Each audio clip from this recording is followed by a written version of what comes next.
ఆవిర్భావం నుంచి అక్కడ వేరే పార్టీకి చోటే లేదు. సిట్టింగ్ ఎమ్మెల్యేగా ఉన్న వ్యక్తి సినిమా రంగంలో ఉండటమే కాకుండా సేవా కార్యక్రమాలను దిట్టగా పేరు తెచ్చుకున్నారు. ఆయనకు ఎంతో మంది ఫ్యాన్స్ ఉన్నా స్వయంగా ముఖ్యమంత్రి అభిమానించే నటుడు ఆయన. ఈసారి ఆ స్థానాన్ని కైవసం చేసుకునేందుకు వైసీపీ అధిష్టానం వేసిన ప్లాన్ వర్కౌట్ అవుతుందా?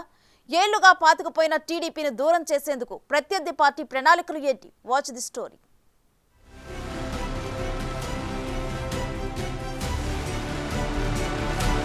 హిందూపురం టీడీపీకి మొదటి నుంచి కంచుకోట.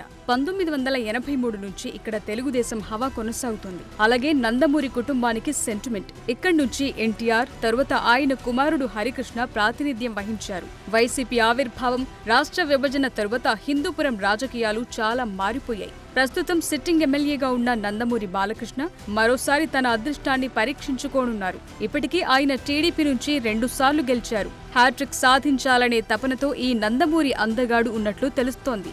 హిందూపురంలో వైఎస్ఆర్సీపీ 2014-2019లో అభ్యర్థుల్ని మార్చినా ఫలితం దక్కలేదు. వైసీపీ ఇన్ఛార్జిగా ఉన్న ఇక్బాల్పై సొంత పార్టీలోనే అసమ్మతి రేగింది. ఇంతలో చౌలూరు రామకృష్ణారెడ్డి హత్య రాజకీయంగా తీవ్ర దుమారం రేపింది. ఈ పరిణామాలతో వైసీపీ ప్లాన్ మార్చేసింది. ఈసారి మహిళా నేతను బరిలోకి దింపింది. హిందూపురం వైసీపీ అభ్యర్థిగా దీపికను జగన్ ప్రకటించారు. అంతా సద్దుమణిగింది అనుకున్న సమయంలో అసలు కథ మొదలైంది.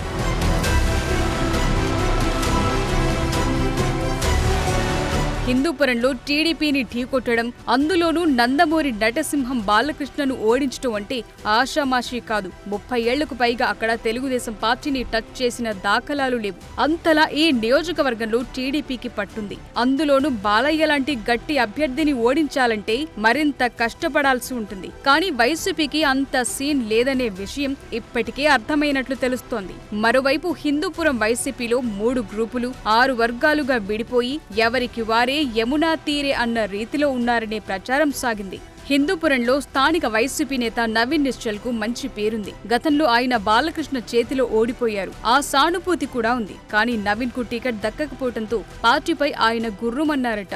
ఏదో రకంగా నవీన్ ను వైసీపీ అధిష్టానం బతిమాలి దారిలోకి తెచ్చుకుందట. మరో నేత దివంగత చౌలూరు రామకృష్ణారెడ్డి వర్గం కూడా జగన్ తీరుపై ఆగ్రహంతో ఉన్నట్టు తెలుస్తోంది. ఆయన చెల్లెలు టికెట్ కోసం ఓ రేంజ్ లో పోరాడి సైలెంట్ అయిపోయారు. వారు కూడా ఫ్యాన్ పార్టీ కోసం పెద్దగా పనిచేయలేదనే వాదనలున్నాయి.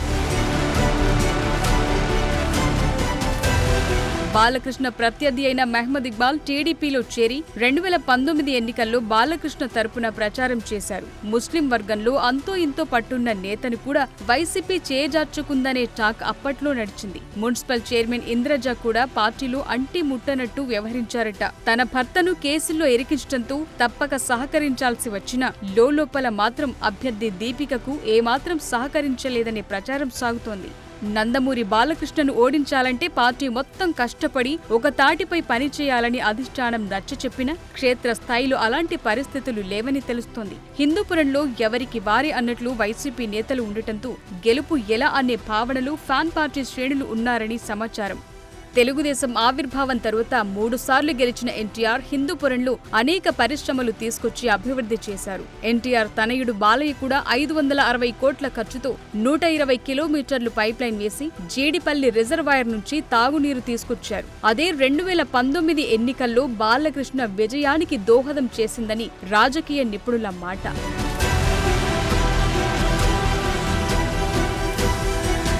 వైసీపీ అధికారంలోకి వచ్చిన ఈ 5 ఏళ్లలోనూ బాలయ్య సొంత నియోజకవర్గ అభివృద్ధిపై ఫోకస్ పెట్టారట. తాగునీరు, హాస్పిటల్ అభివృద్ధి చేయటం, సొంత ఖర్చులతో అన్న క్యాంటీన్ నిర్వహించడంతో స్థానిక జనం జై బాలయ్య అంటున్నారట. హిందూపురంలో బాలకృష్ణను ఓడించడానికి మహిళకు టికెట్ ఇస్తే కొంత సెంటిమెంట్ ఉంటుందనే ఉద్దేశంతోనే వైసీపీ అలాంటి వ్యూహాలు అనుసరించినట్లు సమాచారం. ఇలాంటి పరిస్థితుల్లో జగన్ నయా స్కెచ్ ఎంతవరకు వర్కౌట్ అవుతుందో చూడాలి.